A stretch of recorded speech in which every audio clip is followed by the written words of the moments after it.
تو یہ کس طرح سے اس کو کرب کیا جا سکتا ہے؟ یہ وی آئی پی کلچر اب کورونا جیسے معاملے پر بھی ہمارے سامنے آ رہا ہے. بالکل جی شہجہاں صاحب، بہت شکریہ انوائٹ کرنے کا.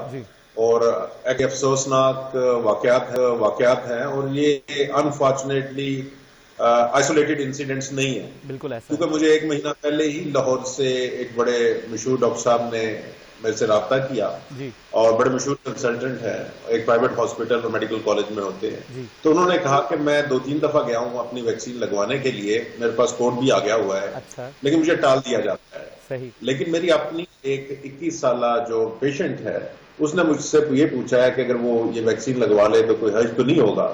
تو جب ڈاکٹر صاحب نے اس سے پوچھا کہ آپ کو کیسے ویکسین مل سکتی ہے، تو ان کی جو 21 سالہ مریضہ تھی، انہوں نے کہا ڈاکٹر صاحب یہ آپ فکر نہ کریں، ہم نے ویکسین سیکیور کی ہوئی ہے پورے گھر کے لیے. تو اور یہ جب یہ واقعات میں نے دیکھا تو ہم نے کہا شاید کوئی آئسولیٹڈ انسیڈنٹ ہو گیا ہو، لیکن لاہور سے اور بھی جاننے والوں نے، کچھ جو اتنے باوسائل بھی نہیں ہے میرے خیال سے اور اتنے پولیٹیکل بھی نہیں ہے، انہوں نے بھی مجھے یہ بتایا کہ جی ان کو تو سارے گھر والوں کو لگ گئی ہے. تو میرا سوال یہ ہوتا تھا کیسے؟ تو آگے سے جی کوئی آیا تھا، وہ گھر پہ آ کے لگا گئے ہیں. تو یہ کوئی ہوم سروس پنجاب گورنمنٹ نے شروع کی ہوئی تھی، جو انفارچونیٹلی ہے، اور اس سے نقصان یہ ہوتا ہے کہ جو حقدار ہے اس کو اس کا حصہ نہیں ملتا. لیکن جو دوسری بات ہے کہ وہ کوئی چوری چھپے یہ نہیں لگوائی گئی، بلکہ سوشل میڈیا پہ اپلوڈ کی گئی ہیں خود ویڈیوز. یہ شو کرتا ہے کہ ہمارا جو پریولیج طبقہ ہے وہ اس کے نزدیک یہ کوئی جرم نہیں ہے، یہ کوئی شرمناک بات نہیں ہے، یہ something which they are entitled to, یہ انٹائٹلڈ وہ اس کو سمجھتے ہیں. لیکن تھوڑا بہت تو ہوتا ہے، ہر دفعہ آپ کر سکتے ہیں، لیکن اس دفعہ اسپیشلی اس ویکسین میں جو لائف اینڈ ڈیتھ کا ایشو ہے بوڑھے لوگوں کے لیے اور ہیلتھ کیئر ورکرز کے لیے، ان کے حصے میں سے چوری کر کے ان لوگوں کو لگوانا جو ہائی رسک نہیں ہے. بالکل. ڈاکٹر دوسرا، ڈاکٹر قطع کلامی معاف، دوسرا یہ کہ من حیث القوم جب ہم یہ دیکھ رہے ہیں کہ یہ تو ایک ایسی چیز ہے کہ جب روزانہ ہزاروں پاکستانی اس وائرس سے انفیکٹ ہو رہے ہیں، سینکڑوں لوگ اپنی جان کی بازی ہار رہے ہیں، تو ایسی صورتحال میں تو یہ قوم کی حساسیت یہ چیز ظاہر کرتی ہے کہ ہمیں یہ من حیث القوم جو ہمارے اقدار ہیں، اسلامی معاشرتی جتنے بھی ہم لوگ، خواہ کوئی کسی بھی مذہب سے ہو، تب انسانیت تو کامن ہے ہر جگہ. تو یہ تو انسانیت کا تقاضا نہیں تھا کہ ہم اگر ہم نے لگا بھی لی ہے تو اگر آپ نے غلط کام کیا ہے تو آپ کو اس کی نمود و نمائش کی کیا ضرورت ہے؟ مطلب یہ تو ایک سسٹم کا مذاق اڑانے والی بات ہے نا. بالکل. اور ہمارے مذہب میں یہ بڑا اچھا اصول ہے کہ اگر تم کوئی جرم کرو یا گناہ کرو تو پھر اس کی اشتہار بازی نہ کرو، تاکہ تمہیں دیکھ کر باقی لوگ بھی انکریج نہ ہو وہی غلط کام کرنے کے لیے. تو پرابلم یہ ہے کہ جو ہمارا انٹائٹلڈ طبقہ ہے وہ اس کو جرم نہیں فیل کرتا، وہ یہ نہیں سمجھتا کہ اس نے کسی کا حق مارا ہے. وہ یہ سمجھتے ہیں جس طرح ہر قطار میں سب سے پہلے ان کو دیکھا جاتا ہے، وہ کہیں بھی جائے اور لوگ باہر کھڑے ہوں گے دفتروں میں، ان کو پہلے سنا جائے گا، کرسی دی جائے گی. تو اس طرح یہ ویکسین ڈسٹریبیوشن میں بھی ان کا حق سب سے پہلے تھا، اور ان کے نزدیک یہ کوئی بری بات نہیں ہے. یہ this is something like their birth right کہ وہ باقی سارے پاکستانی ایک طرف ہوں اور چند ایک محسوس طبقہ جو کسی اپنی قابلیت کی وجہ سے نہیں لیکن کسی بھی وجہ سے وہ اہمیت رکھتا ہے، وہ سب سے اپنے آپ کو علیحدہ تصور کرے. یہ لانگ ٹرم ایشو ہے اور انفارچونیٹلی بڑا پرابلم ہے. بالکل. یہ بدقسمتی سے ایسا پہلو ہے ہمارے معاشرے کا کہ جو میرا خیال ہے جس پہ بہت زیادہ توجہ دینے کی ضرورت ہے، اور جب تک ان ایلیمنٹس کو، ان عناصر کو منظر عام پر نہیں لایا جائے گا تب تک میرا نہیں خیال کہ یہ ناسور جو ہے معاشرے سے ختم ہوگا. ڈاکٹر صاحب یہاں پہ ایک اہم سوال، چونکہ آپ ماشاءاللہ کافی عرصے سے وبائی امراض کے اوپر آپ کی گرپ ہے، اور کورونا کے دوران بالخصوص آپ کی جو سروسز ہیں وہ سب کے سامنے ہیں، تو ہم جاننا یہ چاہ رہے ہیں آپ کے تجربے سے کہ آپ کو نہیں لگتا کہ کورونا ویکسین کی جو پر 1000% مانیٹرنگ کا ریٹ ہے وہ پاکستان میں بہت کم ہے؟ اس کی وجہ کہیں ہمارا ایک کمپلیکیٹڈ سسٹم تو نہیں ہے، کہ کہیں ایسا تو نہیں کہ 65 سال سے زائد عمر کے جو افراد ہیں وہ ایک میسج کرنا اور پھر اس کوڈ آنا اور پھر کوڈ کے بعد جا کر اس کو پریزنٹ کرنا، یہ ان کے لیے مشکل یا پیچیدہ تو نہیں ہے؟ کہ یہ وجہ تو نہیں کہ پاکستان میں ویکسین کم ریٹ لگوائی جا رہی ہے؟ نہیں، میرا اپنا خیال ہے، کیونکہ میں نے ذاتی ایکسپیرینس کیا ہے، خود بھی میں نے سسٹم کے اوپر رجسٹر ہوا ہوں، اپنے والد صاحب کو بھی رجسٹر کیا ہے. تو یہ اس بات میں حکومت کو داد دینی پڑے گی کہ انہوں نے ایک اچھا سسٹم لے کر آئے جس میں ہمیں کوئی تنگ نہیں ہونا پڑتا. اور ایکچولی ہم نے اپنے ویکسینیشن سینٹر بھی چینج کرنے تھے کیونکہ وہ لاہور میں ہم نے اسلام آباد میں کروانا تھا ویکسین. وہ بڑی آسانی کے ساتھ کسی کو کہے بغیر چند منٹوں کے اندر آن لائن یا اس کے ذریعے ہو گئی ایزیلی, کسی کو کہنا نہیں پڑا. جب لگوانے بھی گئے تو میں بغیر, دوسری دفعہ جب میں گیا تو کسی کو پتا بھی نہیں تھا, عام آدمی کی طرح گیا اور بڑی آسانی کے ساتھ ویکسین اسلام آباد میں مجھے. تو ڈاکٹر صاحب یقیناً پھر یہ تو ایک قابل تحسین عمل ہے حکومت کا, کیونکہ آپ اس عمل سے گزر کر آئے تو آپ ہمیں تھوڑا سا فرمائیے کہ یہ جو ویکسین سے جڑی ہوئی سازشی کہانیاں ہیں, جو کانسپریسی تھیوریز ہیں جو برو کرتی ہیں سوشل میڈیا پر یا ایک دوسرے سے لوگ گفتگو کرتے ہیں کہ شاید ویکسین لگوانے سے یہ ہو جائے گا, اس کے ساتھ جڑی ہوئی یہ سازش ہے, یہ کانسپریسی ہے, تو اس کے رد میں آپ کا کیا کہنا ہے؟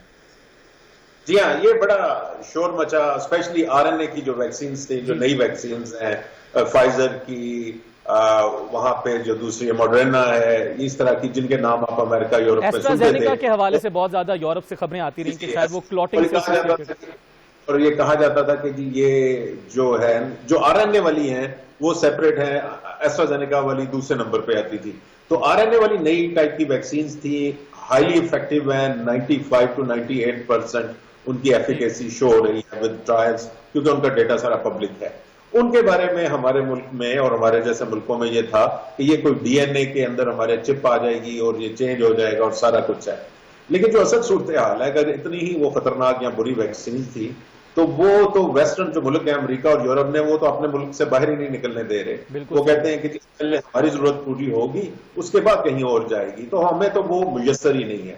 ہمیں کون سی میسر ہے؟ ہمیں چائنیز, رشین اور شاید ایسٹرازینیکا جو آگے میسر ہو.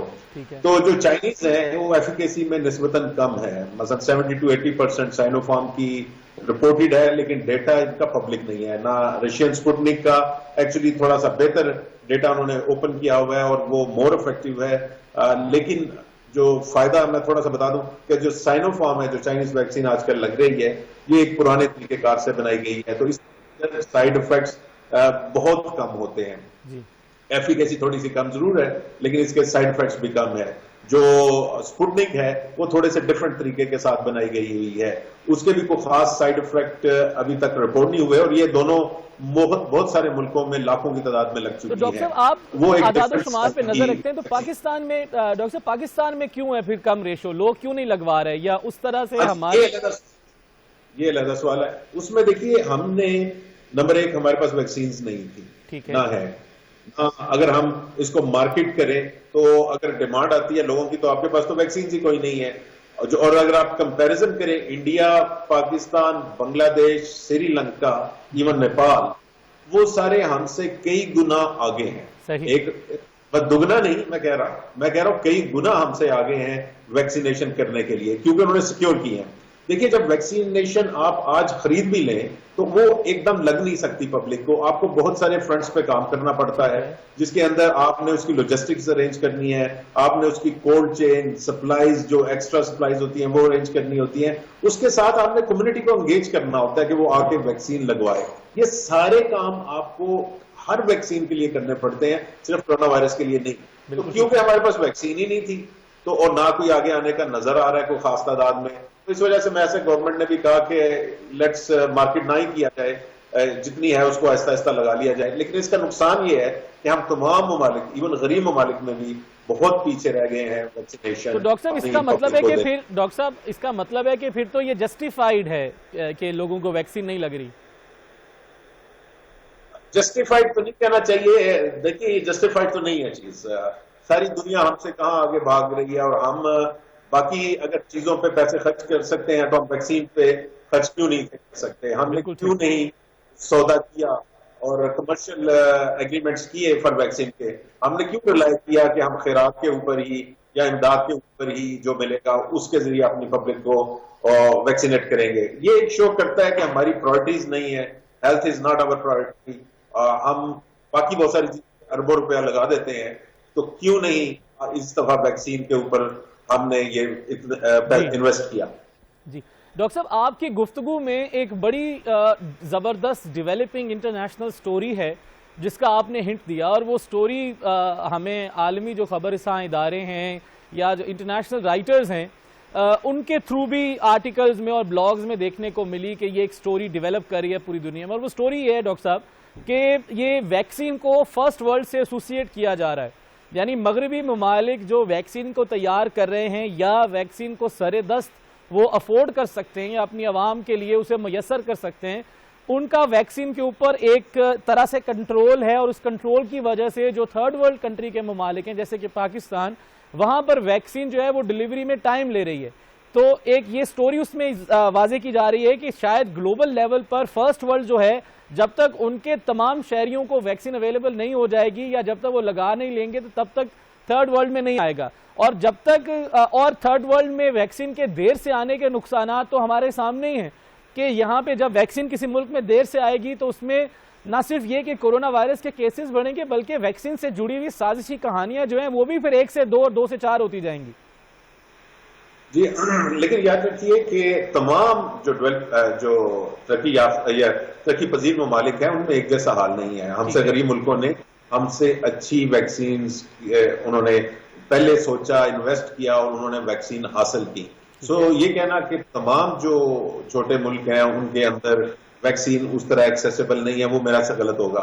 لیکن جو دوسری بات آپ نے کی ہے وہ بڑی امپورٹنٹ ہے اور صحیح بھی ہے کچھ حد تک, اور وہ یہ ہے کہ جو جن ملکوں میں ویکسین بنائی جا رہی ہے, امریکہ ہو یا یورپین یونین کے ممالک ہو, انہوں نے یہ قوانین بنا لیے ہیں کہ جب تک ہم نہیں کہیں گے یہ ویکسین کسی اور ملک کو آپ ایکسپورٹ نہیں کر سکتے. اب اس کا نقصان صرف ہمیں نہیں ہے, یہ ان کی ناسمجھی ہے. اور یہ میں نے اس کے بارے میں ایک آرٹیکل لکھا تھا جو دسمبر 2019 میں, یعنی کہ جب پینڈیمک یہ شروع ہو چکی تھی اور ہم کسی کو پتا نہیں تھا, وہ پینڈیمک کے حوالے سے لکھا تھا کہ اگلی جو آ رہی ہے, اور اس میں نے یہ پوائنٹ بڑا کلیئرلی لکھا تھا کہ جو بڑے ممالک ہیں انہوں نے اگر یہ سمجھا کہ وہ صرف اپنے آپ کو بچائیں گے اور وہ پرواہ نہ کریں چھوٹے ملکوں کی, غریب ملکوں کی یا ڈیولپنگ ورلڈ کی, تو یہ ان کی خام خیالی ہوگی کہ وہ جتنی مرضی اونچی دیواریں بنا لیں, جو وائرس ہے وہ میوٹیٹ ہوتا رہے گا غریب ملکوں میں جہاں پہ ویکسین نہیں ہے, اور پھر نئے نئے ویریئنٹس آ کے انہی کے ملک پہ حملہ کریں گے, اور ایونچولی جو انہوں نے پروٹیکشن کسی بھی ویکسین کے تھرو لی ہے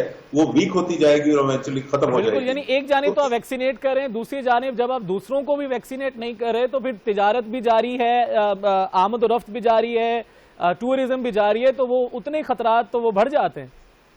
نہیں آپ دیکھیے وہ پابندیاں تو لگاتے ہیں بارڈر پہ, آج انگلینڈ نے پاکستان کے اوپر لگا دی ہے, کوارنٹین کی شرائط ہیں سخت ہیں, لیکن بات یہ ہے کہ آپ روک نہیں سکتے. آج کل کی جو جس طرح کنیکٹڈ دنیا ہے, جس طرح آپ نے بالکل صحیح کہا, اس کے اندر وائرس کا ٹریول آپ ایسولیٹ اپنے دیوار نہیں کوئی بنا سکتے, یہ کوارنٹین کر لوں, یہ لاک ڈاؤن کر لوں, نہیں پاسبل, آج کے دور میں نہیں پاسبل. تو پھر کیا اس کا حل یہ ہے؟ حل یہ ہے کہ اس معاملے میں, اس مصیبت میں ہم سب اکٹھے ہیں. اگر بچیں گے تو ہم سب بچیں گے, as a human being, as a species ہم اکٹھے بچیں گے. یہ نہیں ہو سکتا کہ امریکہ اپنے گرد کوئی ایسی دیوار کھڑی کر لے جس کے اندر سے کوئی وائرس یا اس کا ویریئنٹ نہ گزر سکے. یہ بالکل پاسبل نہیں ہے. یہ ہمیں پہلا سبق پڑھایا جاتا ہے جب ہم انفیکشس ڈیزیزز میں, آج سے میں 20 سال 25 سال پہلے بھی جب پڑھنا شروع کیا تو انہوں نے پہلا یہ سمجھایا کہ infectious diseases don't respect international borders. تو یہ اگر کوئی ملک کی سیاسی قیادت یہ سمجھتی ہے کہ وہ روک لے گی تو وہ بڑی اس کی خام خیالی ہے. ڈاکٹر صاحب, ٹاکنگ آف انفیکشس ڈیزیزز, آپ کیا سمجھتے ہیں کہ پاکستان میں یہ جو تھرڈ ویو ہے اس کی پیک کب تک ایکسپیکٹ کی جا رہی ہے؟ دیکھیے جی, پہلے تو سوال ہے کہ یہ چلی سٹارٹ کب ہوئی. ٹھیک ہے, اور میں نے اس کے اوپر میں بہت لکھ بھی چکا ہوں, آرٹیکلز بھی ہیں, میرے ٹویٹس بھی ہیں, اور فیبری ارلی سے میں یہ کہہ رہا ہوں کہ ہمارے تھرڈ ویو آ چکی ہے. اور وہ ڈیٹا کلیئر تھا, وہ اس کے اندر جو آپ کو وہ نظر آ رہا تھا کہ جو آپ کا کیس پازیٹیوٹی ہے, آپ کے کیس نمبر ہے, سلولی ہر بڑے شہر کے اندر بڑھ رہے تھے, اسپیشلی پنجاب کے شہروں میں. لیکن انفارچونیٹلی ہم نے اس وقت جب فیبری کے شروع کے بعد ہم نے اپنے ایس او پیز ڈھیلے کرنے شروع کر دیے, اور میں نے تو اس کے بارے میں بہت لکھا, اور لیکن یہ تھا کہ حکومت کی اداروں نے یہ فیصلہ کیا کہ شاید یہ کم ریٹ چل رہا ہے تو شاید ایسا ہی رہے. اور میں نے یہ لکھا تھا یہ پاسبل نہیں ہوتا کہ آپ 1000-1500 کی بیس لائن پہ رہیں. اور اگر آپ یاد کریں جنوری فروری میں ہماری بیس لائن ڈیلی کیسز کی پر مینی ویکس 1000 to 1500 کیسز, بالکل آپ نے بڑی خطرناک. تو تھرڈ ویو ہماری فروری سے شروع ہوئی ہے, اور ابھی تک جو انکلائن ہے وہ بڑا, جسے ہم کہتے ہیں اسٹیپ ہے. So it's difficult to make a prediction.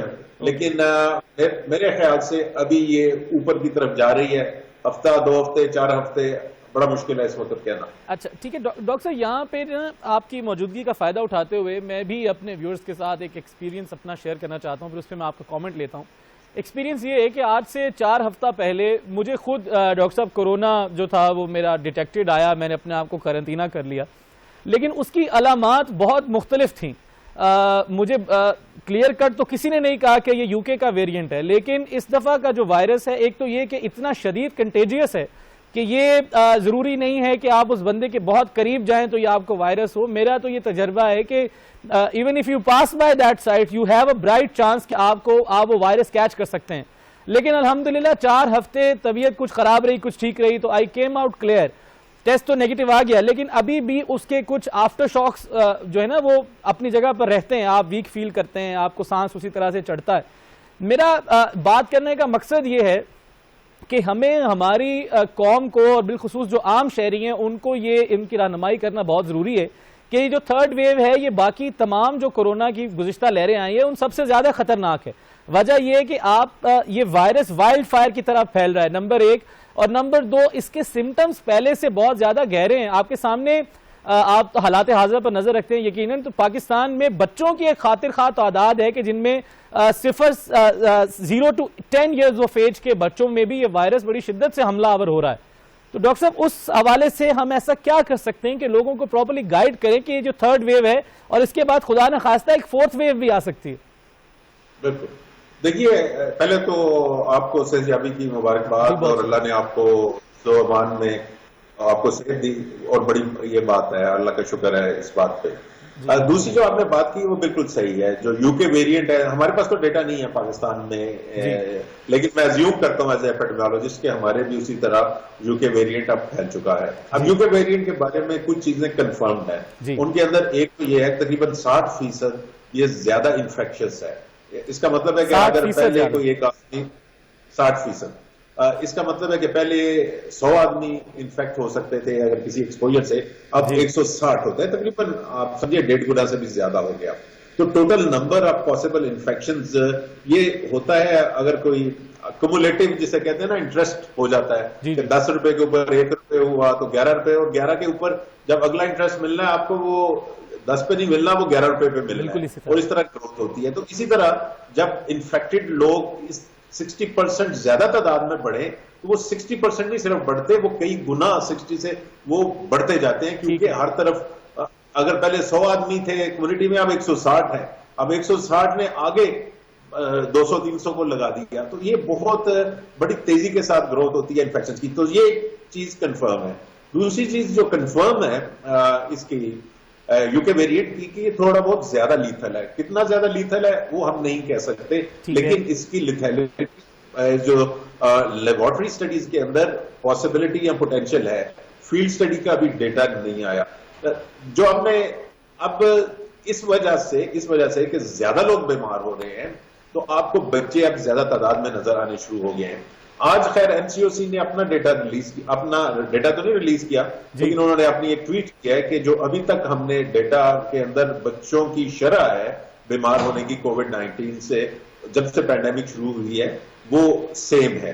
اور یہی میں نے خود آج ذاتی طور پر اسلام آباد کے جو لوگ ڈیٹا اکٹھا کرتے ہیں ان سے بھی میں نے یہ پوچھا تھا، اور انہوں نے مجھے یہی بتایا کہ بچوں کے اندر بطور خاص اگر ہم پرسنٹیج دیکھیں کہ ٹوٹل میں سے کتنے فیصد بچے ہو رہے ہیں تو اس میں اضافہ نہیں ہوا.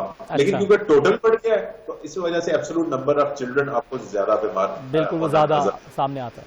جی ہاں بالکل ٹھیک ہے. اچھا ڈاکٹر صاحب، ایک ہم اپنے بالکل اختتام کی طرف بڑھ رہے ہیں، ایک سوال اور بھی ہیں. ڈاکٹر صاحب یہ فرمائیے کہ یہ جو 3rd ویو کا ویریئنٹ ہے، اگر آپ اسے یو کے ویریئنٹ کہیے یا تیسری لہر کہیے کورونا کی، یہ بہت زیادہ کنٹیجیس ہے، مطلب یہ اتنی تیزی سے پھیل رہا ہے کہ جو انپریسیڈنٹڈ ہے پچھلے کچھ ماہ میں، اس کی کیا وجہ ہے؟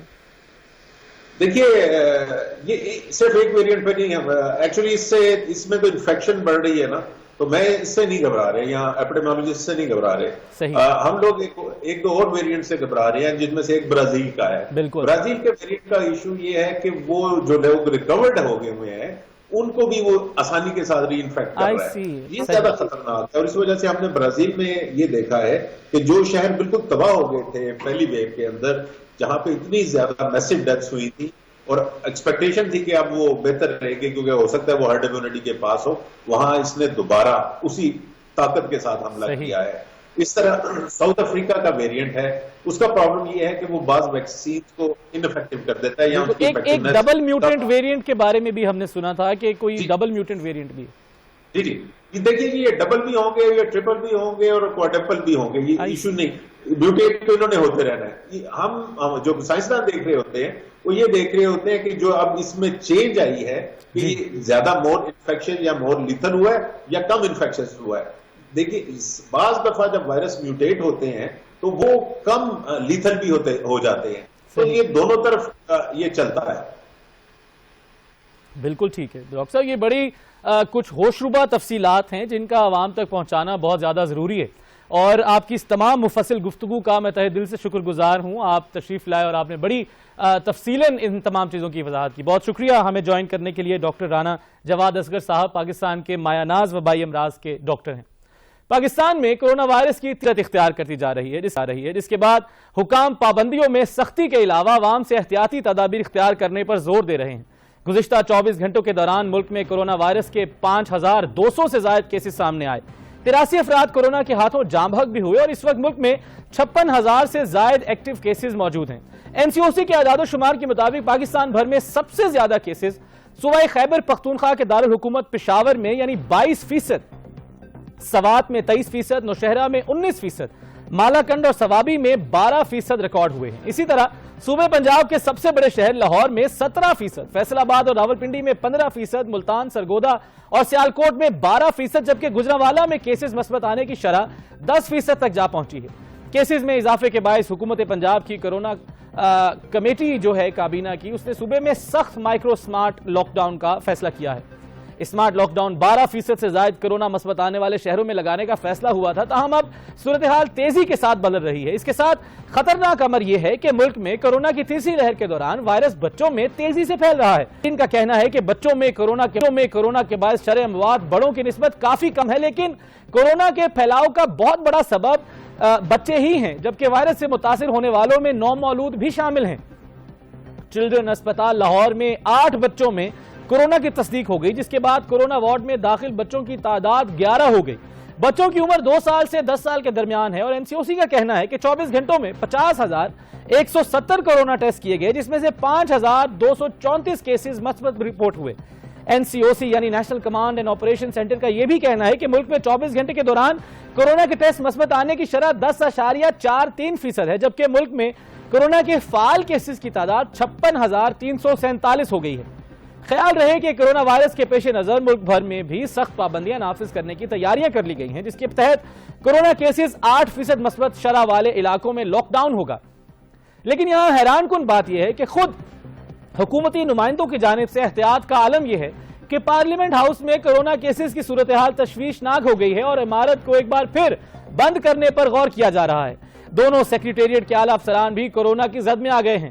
سینٹ اور قومی اسمبلی کے متعدد شعبہ جات بھی کورونا سے متاثر ہوئے ہیں. ذرائع کا یہ بھی کہنا ہے کہ کئی افسران اور ملازمین بھی کورونا کیسز کی تعداد جو ہے ان میں سامنے آئی ہے, اس کی تصدیق ہو گئی ہے اور انہیں قرنطینہ کر دیا گیا ہے.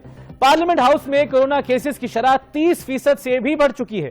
دونوں ایوانوں کے سیکریٹریوں نے بھی اسپیکر اور چیئرمین سینٹ کو 2 ہفتوں کے لیے عمارت بند کرنے کی تجویز دے دی ہے اور قائمہ کمیٹیوں کے اجلاس میں بھی وزارتوں کے 50 سے 70 افسران کی شرکت پر تشویش کا اظہار کیا گیا ہے. کمیٹیوں کے اجلاس کے دوران SOPs کی خلاف ورزی بھی ہو رہی ہے اور کئی اراکین چیئرمین کمیٹی اور وزراء ماسک تک استعمال نہیں کر رہے. اب تک پاکستان میں 8 لاکھ ویکسین دی جا چکی ہیں. روزانہ کی بنیاد پر اوسطاً 26,000 سے زائد ویکسین لگائی جا رہی ہیں, جبکہ مکمل آبادی کو ویکسین نہیں لگ سکتی. تب تک حل یہ ہے کہ احتیاط کیجئے اور احتیاط کیجئے. اس وقت دنیا بھر میں سب سے زیادہ ویکسین باللحاظ آبادی اسرائیل اور متحدہ عرب امارات میں لگائی جا چکی ہیں. برطانیہ میں 53% آبادی کو 35 ملین سے زائد ڈوز دی جا چکی ہے. ترکی میں 15% آبادی کو 15 ملین ڈوز دی جا چکی ہے. بنگلہ دیش میں 54 لاکھ ڈوز لگائی جا چکی ہیں اور ہمسائے ملک بھارت میں 65 ملین ڈوزز دی جا چکی ہیں. عالمی منظرنامے کو دیکھا جائے تو صورتحال مزید بگڑتی ہی دکھائی دے رہی ہے, لیکن یہاں سوال یہ ہے کہ پاکستان میں ویکسین لگوانے والے افراد کی تعداد ہوشربا طور پر کم کیوں ہے؟ کیا حکومت کا ویکسین لگوانے اور مانیٹر کرنے کا طریقہ کار پیچیدہ ہے یا ویکسین سے جڑی سازشی کہانیاں؟ یہاں ایک بریک لیتے ہیں اور بریک کے بعد ذکر کریں گے پاک بھارت تعلقات میں آئی ایک نئی لہر۔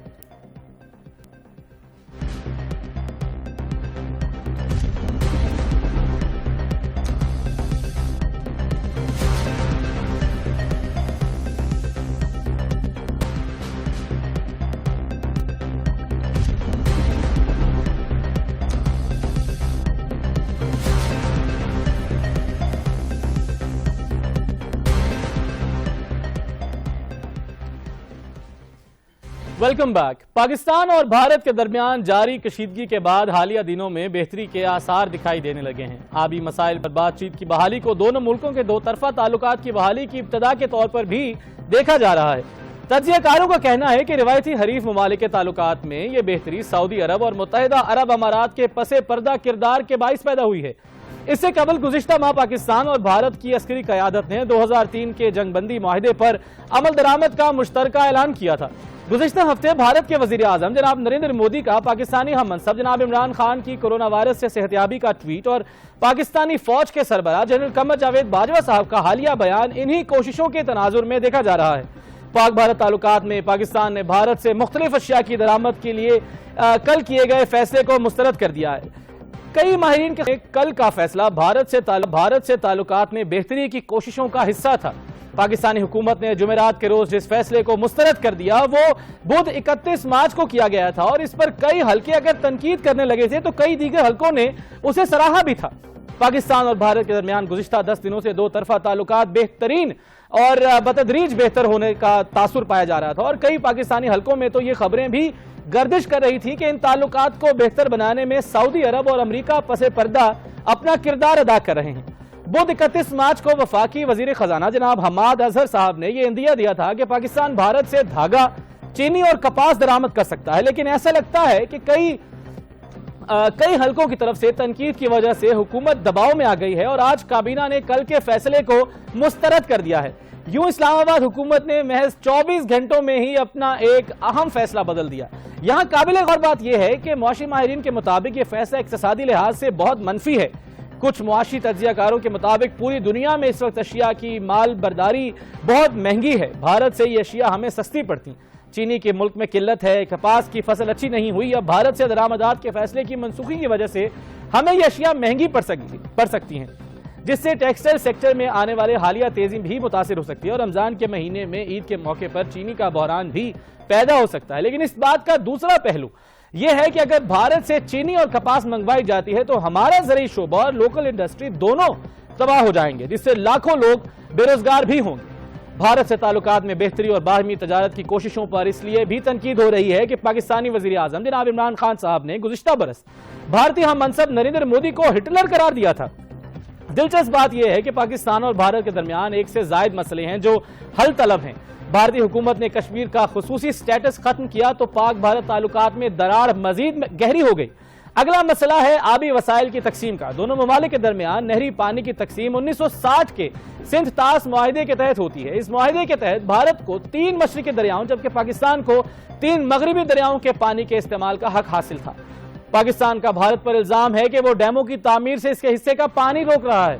پاکستان کا انحصار اپنے لیے خوراک پیدا کرنے کے لیے دریاؤں کے پانی پر ہی ہے۔ دونوں ممالک کے درمیان بحیرہ عرب میں 100 کلومیٹر طویل سرحد سر کریک کے علاقے میں ہے۔ اس تنازع کی وجہ سے اس خطے میں تیل اور گیس کی تلاش کا کام رکا ہوا ہے، جبکہ دونوں ممالک کے ماہی گیر بھی اکثر پکڑے جاتے ہیں۔ اس خطے کا سروے ہو چکا ہے اور فریقین کے نقشوں کا بھی تبادلہ کیا گیا ہے۔ یہ بھی بعض سرکاری بیانات کے مطابق قریب الحل مسئلہ ہے، لیکن بات یہیں رکی ہوئی ہے۔ ادھر 3 دہائیوں کی جنگ سے تباہ حال افغانستان میں اثر و رسوخ پر دونوں ممالک کے درمیان کافی تناؤ پایا جاتا ہے۔ طالبان حکومت کے 2001 میں خاتمے کے بعد سے پاکستان بھارت کے افغانستان میں بڑھتے اثر پر شاکی ہے۔ پاکستان کا کہنا ہے کہ بھارت وہاں سے دہشت گردوں کی مدد کرتا ہے اور پاکستان کو عدم استحکام کا شکار کرنے کی کوشش کر رہا ہے۔ سچ تو یہ ہے کہ ان مسائل کا حل صرف اور صرف مذاکرات سے ممکن ہے، کیونکہ 2 ایٹمی قوتیں کبھی بھی جنگ کی متحمل نہیں ہو سکتی۔ ان دونوں کے مابین کھلی جنگ کا مطلب مکمل تباہی ہوگا۔ صورتحال کچھ بھی ہو، خطے میں امن نہ صرف پاکستان بلکہ تمام ممالک کے لیے تجارتی، معاشی، سیاسی اور معاشرتی طور پر بہترین آپشن ہے، اور یہ آپشن صرف اور صرف مذاکرات سے ممکن ہے۔ آج کا پروگرام آپ نے ملاحظہ کیا، آپ سے ملاقات ہوگی نئے حقائق، نئے انکشافات اور انشاءاللہ کل۔ چودھری شجر عباس کو اجازت دیجیے اور دیکھتے رہیے 7 نیوز۔ اللہ نگہبان۔